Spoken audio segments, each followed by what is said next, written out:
Assalamualaikum warahmatullahi wabarakatuh.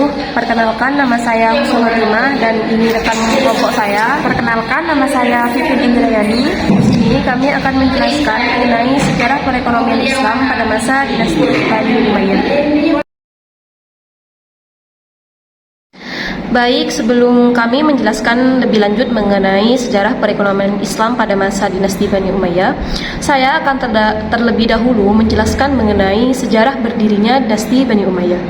Dinasti Umayyah didirikan oleh Muawiyah pada tahun 661 Masehi setelah terbunuhnya Khalifah Ali bin Abi Thalib. Dan Muawiyah yang sebelumnya menjabat sebagai gubernur Syam berhasil mengkoordinasikan kekuasaan setelah perang Siffin dan membentuk dinasti ini. Ia memindahkan ibu kota kekhalifahan ke Damaskus dan menjadikan dinasti Umayyah sebagai kekhalifahan pertama yang berbentuk dinasti.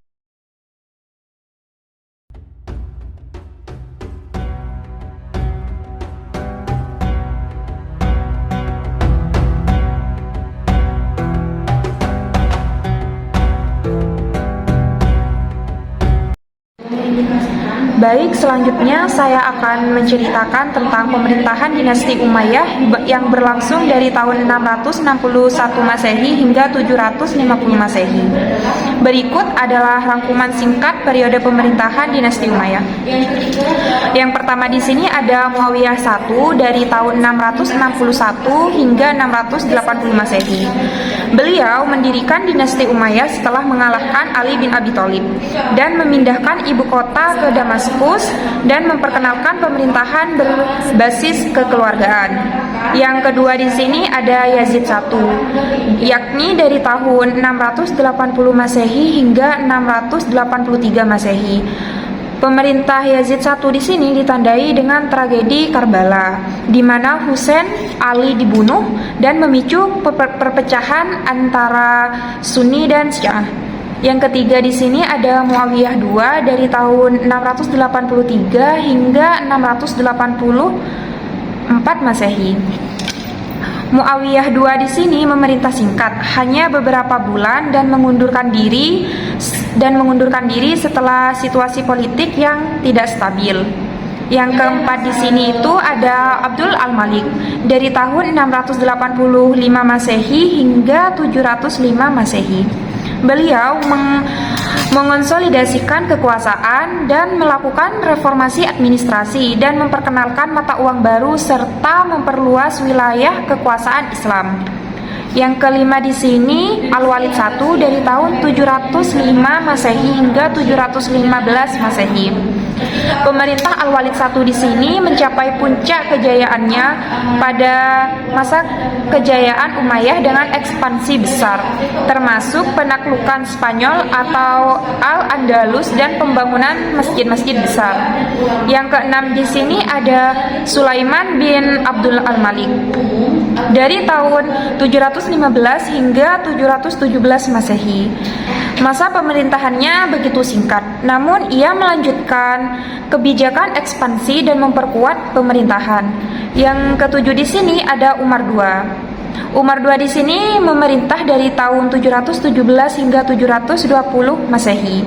Umar II ini dikenal dengan reformasi sosial dan ekonomi yang lebih adil dan pengurangan pajak serta mengurangi ekspansi militer. Yang kedelapan di sini ada Yazid II dari tahun 720 hingga 724 Masehi. Memerintah dalam ketegangan politik menghadapi beberapa pemberontakan. Yang kesembilan di sini Hisam bin Abdul Al-Malik dari tahun 724 Masehi hingga 743 Masehi. Beliau pada masa kejayaan terakhir dinasti ini tetapi diwarnai dengan pemberontakan dan ketidakstabilan internal. Yang terakhir di sini ada masa akhir dari kejatuhan, yakni pada tahun 743 hingga 750 Masehi. Setelah pemerintahan Hisam, dinasti Umayyah melemah.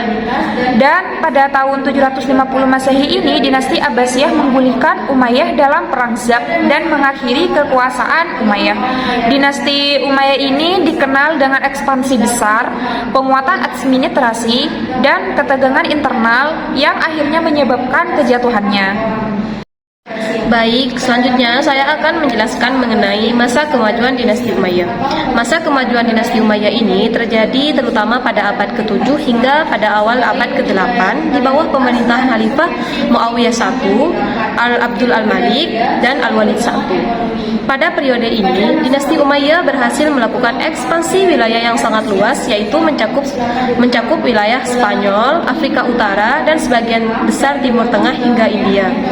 Mereka juga mengembangkan sistem kepemerintahan yang lebih terpusat dan efisien, serta membangun infrastruktur seperti jalan raya dan irigasi, serta memperkenalkan mata uang yang seragam. Dalam bidang arsitektur, mereka membangun masjid-masjid besar seperti Masjid Al-Aqsa dan memperluas Masjid Al-Haram. Kemajuan ini membawa stabilitas sosial dan ekonomi di wilayah kekuasaan mereka. Nah, masuk kepada topik pertama kita, yakni perekonomian pada dinasti Umayyah. Perekonomian pada masa dinasti Umayyah di sini berlangsung dari tahun 661 Masehi hingga 750 Masehi. Dan berkembang pesat berkat wilayah yang luas dari sistem administrasi yang efisien. Selanjutnya, pertanian menjadi sektor utama dengan penerapan sistem irigasi yang baik, terutama di daerah yang subur seperti Mesopotamia dan Mesir. Perdagangan antar wilayah berkembang melalui jalur darat dan laut menghubungkan Timur Tengah dengan Eropa, Afrika, dan Asia. Dinasti Umayyah juga memperkenalkan mata uang yang seragam seperti dinar, emas, dan dirham perak yang mempermudah transaksi. Selain itu, pajak yang terstruktur seperti pajak tanah menjadi sumber utama pendapatan negara. Ekonomi juga didorong oleh industri tekstil, kerajinan, dan pembangunan infrastruktur termasuk masjid-masjid besar seperti itu. Beberapa ciri utama perekonomian pada masa dinasti Umayyah meliputi perekonomian agraris. Sebagian besar perekonomian Umayyah bergantung pada pertanian. Wilayah yang dikuasai Umayyah seperti Mesir, Irak, Persia memiliki lahan yang subur yang mendukung pertanian yang berkembang. Hasil utama pertanian meliputi gandum, kurma, anggur, dan kapas. Yang kedua di sini yaitu pajak dan sistem keuangan. Di bawah dinasti Umayyah ini, sistem perpajakan semakin terorganisir. Mereka mengumpulkan pajak dari penduduk non-muslim atau jizyah dan pajak tanah atau kharaj. Pajak tersebut menjadi sumber utama pendapatan negara. Sistem administrasi yang lebih baik juga memungkinkan pengelolaan keuangan yang lebih efisien. Selanjutnya yang ketiga di sini ada perdagangan perekonomian Umayyah. Perdagangan perekonomian Umayyah juga bergantung pada perdagangan karena wilayah kekuasaan mereka mencakup Asia Barat, Afrika Utara, dan sebagian Eropa, terutama Spanyol. Mereka juga mengontrol jalur perdagangan penting antara timur dan barat. Barang-barang seperti rempah-rempah, sutra, perhiasan, dan tekstil banyak diperdagangkan. Kota-kota seperti Damaskus, Baghdad, dan Cordoba menjadi pusat perdagangan yang ramai. Yang keempat di sini ada urbanisasi dan pembangunan infrastruktur. Dinasti Umayyah berusaha membangun dan memperbaiki infrastruktur termasuk jalan, kanal irigasi, dan pasar.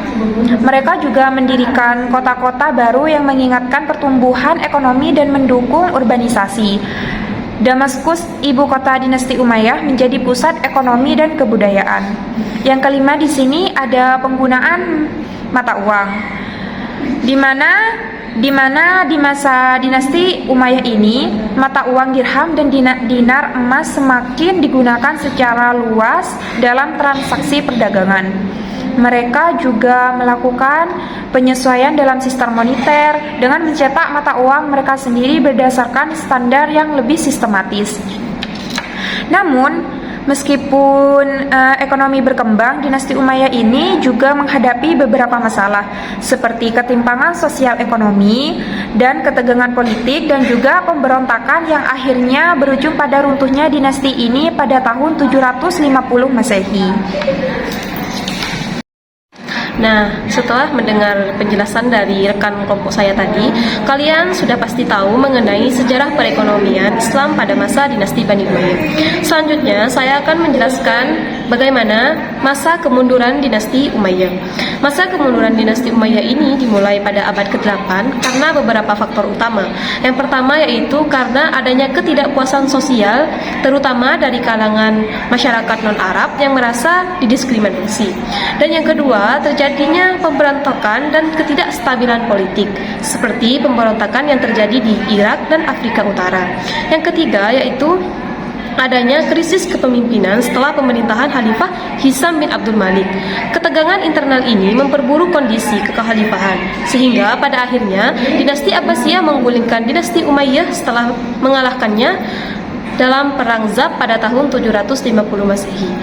Sehingga itulah kekuasaan dinasti Umayyah ini berakhir.